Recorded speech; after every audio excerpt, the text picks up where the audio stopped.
Meni ismim Husan. 8-kitobdan birinchi o'rin oldim. Ustozim va ota-onamga kattakon rahmat.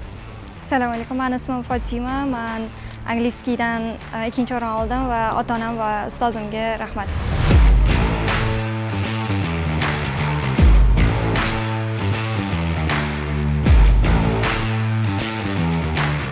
Men ismim Erkin Murodjon. Bu yil Grant ta'lim nodavlat o'quv markazida Olimpiada 2025 da qatnashdim.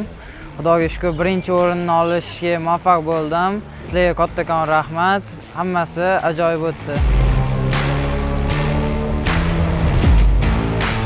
Men Husanova Sanobarxon, Grant ta'lim Nazarbay filialida 3 yildan beri ta'lim olib kelmoqdaman. Men bugun Olimpiada 2025 da 6-kitob darajasi B1 darajada birinchi o'rinni qo'lga kiritdim. Buning uchun Nargiza ustozimga, ota-onamga va barcha Grant ta'lim jamoa a'zolariga o'z minnatdorchiligimni bildiraman.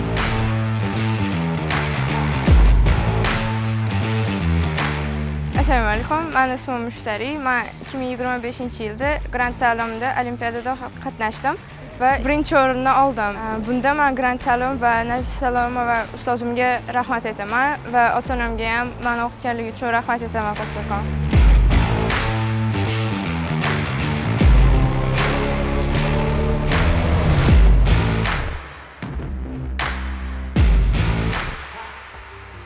Assalomu alaykum va rahmatullohi va barakatuh. Ismim Mubina.